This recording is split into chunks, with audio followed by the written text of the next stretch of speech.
Na hello! Nagyon örülök, hogy megint itt lehetek, hiszen mindenféle projekteket csinálok, de ez a szívem csücske, amikor neked csinálhatok videót, azt imádom a legjobban, akkor azt csinálok, amit akarok.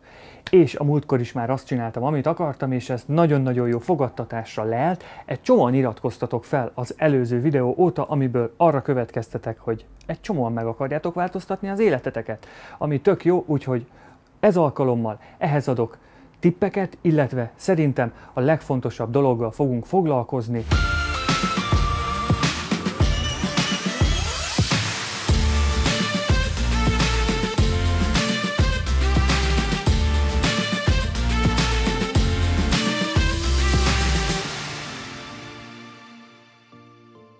Egy valamit még gyorsan tisztázzunk.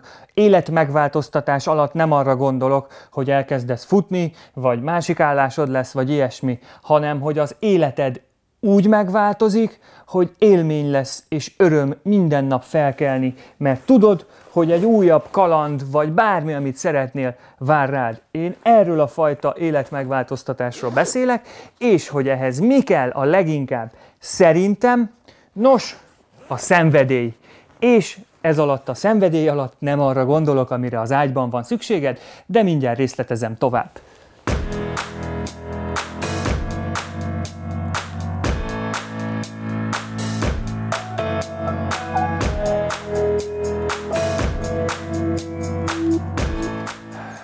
Szóval, hogy mire is gondolok, mit értek szenvedély alatt, hát lehet, hogy inkább hobbinak vagy hivatásnak kéne hívjam, de a lényeg, hogy valami olyasmire gondolok, amivel akkor is foglalkoznál, ha mondjuk nyernél a lottón, és a pénz többé nem számítana.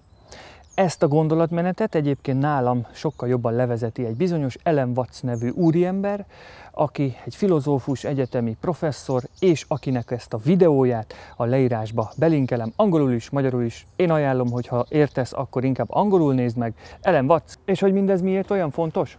Mert mindannyiunknak szüksége van kihívásokra, feladatokra, teendőkre, és az ezek megoldásával járó sikerélményre. És éppen ezért olyan fontos, hogy kilépj a mókuskerékből, és kikapcsold a robotpilótát. A szenvedélyed űzése, hajtása mellett pedig kettő érvem is van.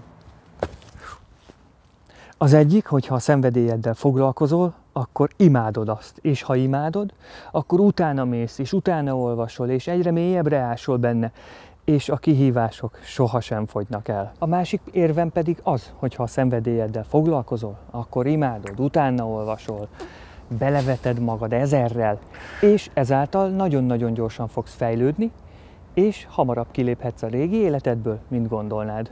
Egy dolgot még gyorsan zárójelben megjegyeznék. A fejlődésedet sosem érd az alapján, hogy mennyi lájkot kapsz a munkádra. A fejlődésedet csak is az alapján mérheted meg igazán, hogy mennyivel vagy jobb ma, mint tegnap voltál.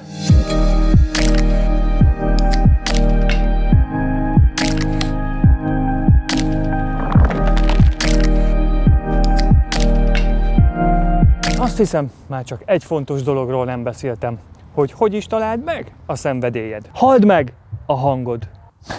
Tudom, nem ez a legkézzelfoghatóbb tipp, amit ma adtam, de van hozzá egy történetem. Mégpedig arról, hogy én az utamat, a szenvedélyemet egy szakítás után találtam meg. Nyilván egyedül maradtam a lakásban, ahol laktunk addig, és hát eléggé be is zárkóztam oda, úgyhogy a környezetem, meg a családom se nagyon tudott így túl sokat zavarkolódni akkor az életemben, és volt időm gondolkozni. És rájöttem, hogy én imádtam fotózni mindig, úgyhogy visszatértem ahhoz, abból nőtte ki magát a filmezés. Illetve arra is rájöttem, hogy amíg én egyedül nem vagyok boldog, addig más se fogok tudni boldoggá tenni, hát ezért ment gajra annyi meg annyi kapcsolatom. Úgyhogy eldöntöttem, hogy saját magamért fogok küzdeni, és a saját álmaimért fogok küzdeni, ez majd vagy jó lesz valakinek, vagy nem. De a lényeg az egész történetből, hogy próbáld meg meghallani a saját hangot. Nem kell ezért szakítani a barátnőddel vagy a barátoddal. Elég, ha mondjuk elmész egy El Caminóra, mert ott is van ismerősöm, aki megtalálta az útját, vagy egyszerűen elvonulsz egy erdei házba, vagy bárhogy megteremted számodra annak az esélyét, a lehetőségét, hogy egyedül csöndben legyél a saját gondolataiddal.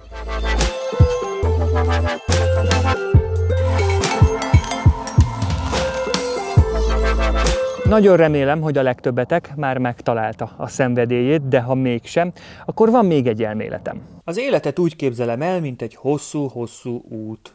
Lehet, hogy éppen ezért hívják életútnak. Úgy képzelem, a szembeforgalom a szarságok sorozata. Bürokrácia, baleset, összetört telefon, csőtörés, mindenféle ilyen szarság, amit mindannyian elszenvedünk az életben. Úgy hiszem, a jó dolgok meg az út mellett vannak elszórva, illetve vannak elágazások is, ahol új fordulatot vehet az életed.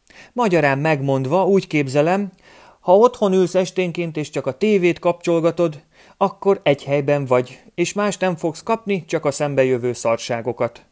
Míg, ha mész előre, akkor folyamatosan apró kis kincseket fogsz találni az út mellett, ajándékokat az élettől, illetve új lehetőségeket, amelyeken aztán leágazhatsz. Csupán rajtad múlik, hogy melyiket választod. Az egy helyben szötymörgést, vagy belerohansz a végzetedbe, és élvezed az életed. Remélem, egyetértesz te is a teóriámmal, mert az azt jelenti, hogy nem adod fel, és mész megállíthatatlanul előre. Én is ezt fogom tenni, készítem sorba a következő videókat, legközelebb például arról fogok beszélni, hogy hogyan találjál időt, hogyan menedzseld az időd, hogy minél több legyen a szenvedélyedre. Illetve még arra megkérnélek, ha tetszett ez a videó, akkor lájkold, és hogyha még nem vagy feliratkozva, akkor iratkozz fel, és találkozzunk legközelebb is. Csá!